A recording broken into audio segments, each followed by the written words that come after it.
The Germans used a castle called Castle Itter in Austria as a prison for high-value French prisoners such as politicians, actors and famous athletes. In May 1945, not even a week after Hitler committed suicide, the war was practically over. On May 3, the prisoners revolted, killing the prison camp's commander Edward Vita.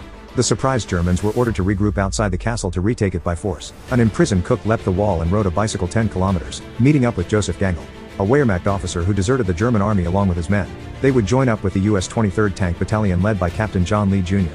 Together the 14 American soldiers, 10 German soldiers, and 1 Sherman tank went straight to Itter Castle to post up. On May 5, 1945 the battle began. German SS soldiers managed to destroy their tank, pressing in on the resistance as a sniper killed Gangl.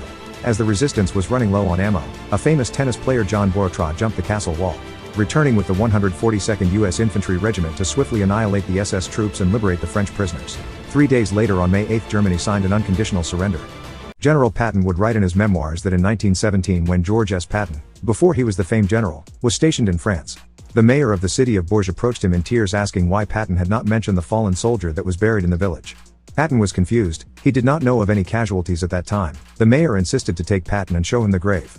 Patton was taken to a pile of dirt, with a stick resembling a cross at the head that read, "Abandoned Rear." George Patton knew that this was actually a latrine pit, a makeshift toilet, that has been used by the soldiers and covered up. He had a little chuckle to himself, but he didn't tell the mayor the truth. 27 years later, the now General Patton would visit the city of Bourges again. He was greeted with a hero's welcome.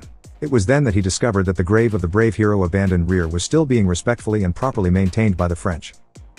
Some of the most hardcore female pilots of all time, the Night Witches. In June 1942, the all-female aviators of the 588th Night Bomber Regiment of the Soviet Air Forces was composed primarily of female volunteers in their late teens and early 20s.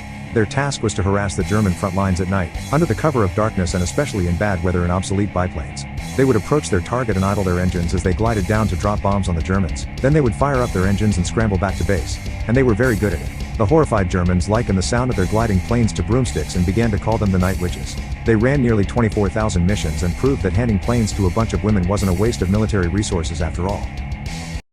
The Jewish boy who hid amongst the Nazis. Solomon Perel was born to a Jewish family in 1925. When he was 10 he was forced to flee to Poland with his family.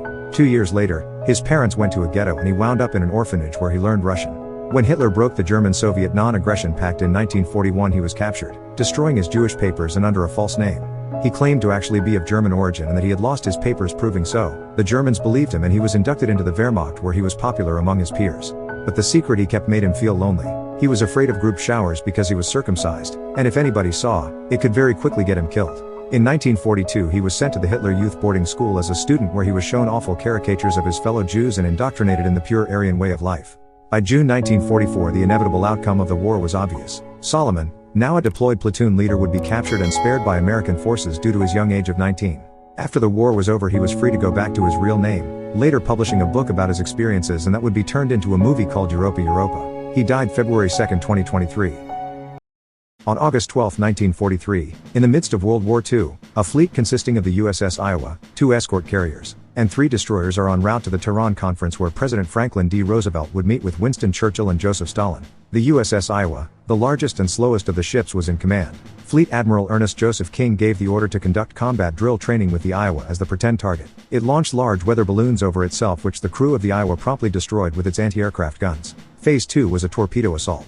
The accompanying destroyer's crew were to remove the primers from their torpedoes and the exercise was conducted all the way down to pulling the trigger targeting the Iowa. The first round went off without a hitch. The torpedoes had not left their tubes. On the second round however a whooshing sound was heard as panic set in. Unbeknownst to the crew of the Willie Dee Porter, President Roosevelt himself was on board of the Iowa, along with many cabinet members and high-ranking military officials. The Iowa tried frantically to shoot the torpedo out of the water with anti-aircraft guns but wasn't able to. Fortunately the torpedo missed, and from then on, any ship that encountered the Willie Dee greeted them with "Don't shoot. We're Republicans." If this is of interest to you, might I suggest this video next?